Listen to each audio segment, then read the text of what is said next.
को लेकर ये बड़ी खबर आपको बता दें, अगली सूची में बीजेपी चौंका सकती है। तो कई चौंकाने वाले नाम अगली सूची में हो सकते हैं। यूपी से उमा भारती का नाम आगे चल रहा है, तो एमपी की 5 सीटों पर बीजेपी चौंका सकती है। 5 होल्ड सीटों पर महिलाओं का नाम चर्चा में चल रहा है।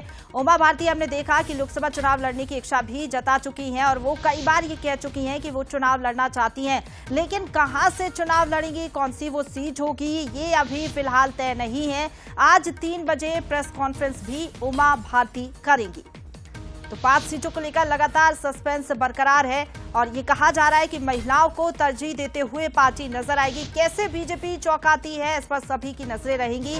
इंदौर उज्जैन से तो ये माना जा रहा है कि लगभग महिलाओं के नाम तय हो चुके हैं, बस अब ऐलान बाकी है। अगली सूची में कई चौंकाने वाले नाम हो सकते हैं। उमा भारती का नाम भी आगे चल रहा है और इस तरीके की खबरें सामने आ रही है कि उमा भारती यूपी से लोकसभा का चुनाव लड़ सकती हैं। हमने देखा उमा भारती काफी ज्यादा सीनियर लीडर है भारतीय जनता पार्टी की, ऐसे में उनके ओहदे को देखते हुए और वरिष्ठता को देखते हुए उन्हें यूपी से चुनाव बीजेपी लड़ा सकती है। तो मध्य प्रदेश के लिहाज से बात करें तो यहाँ पर 5 सीटें अभी बीजेपी ने होल्ड की है और इन 5 सीटों पर महिलाओं का नाम आगे चल रहा है।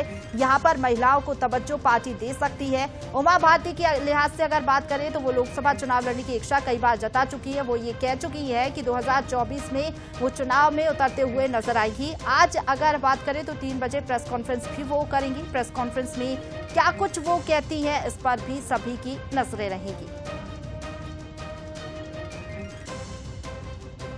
तो बंसल न्यूज ने खास बातचीत की है उमा भारती से, क्या कुछ उन्होंने कहा है, चलिए आपको सुनवाते हैं।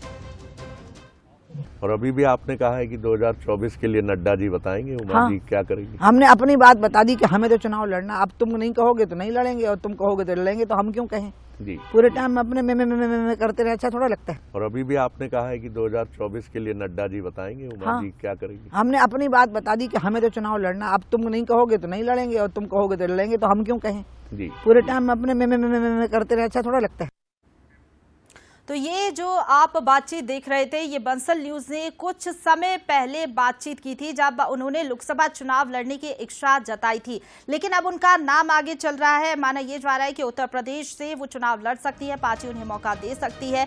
फायर ब्रांड नेता रही हैं बीजेपी की और काफी ज्यादा सीनियर लीडर है। कई बार वो इच्छा जता चुकी है कि वो लोकसभा चुनाव लड़ना चाहती हैं। अच्छी खासी पकड़ उनकी मध्य प्रदेश में भी है और मध्य प्रदेश के अलावा अगर हम बात करें तो मध्य प्रदेश से लगा हुआ उत्तर प्रदेश, यहाँ पर भी उनकी अच्छी खासी पकड़ है और इसी को देखते हुए पार्टी उनको उत्तर प्रदेश से ही चुनाव लड़ा सकती है, ऐसी खबरें चल रही है। हालांकि 3 बजे वो प्रेस कॉन्फ्रेंस भी करेंगी, उसके बाद स्थिति पिक्चर और भी ज्यादा क्लियर हो जाएगी।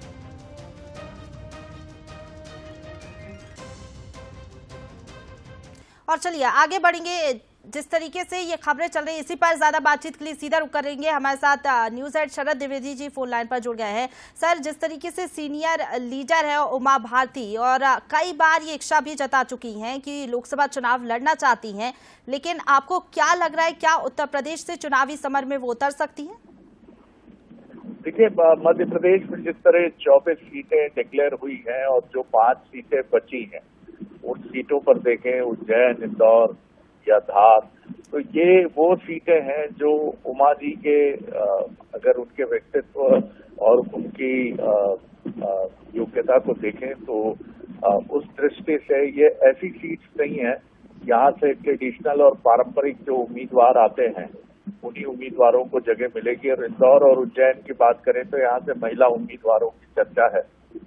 हालांकि शंकर लालवानी को लेकर इंदौर में पेंच अभी तक फंसा हुआ है, क्योंकि शंकर लालवानी एक काफी संभावनाशील और युवा नेता और सांसद रहे हैं और पहला ही टर्म उनका रहा है, इसलिए उन पर भी मामला उलझा है कि क्यों ना उन्हें कंटिन्यू किया जाए।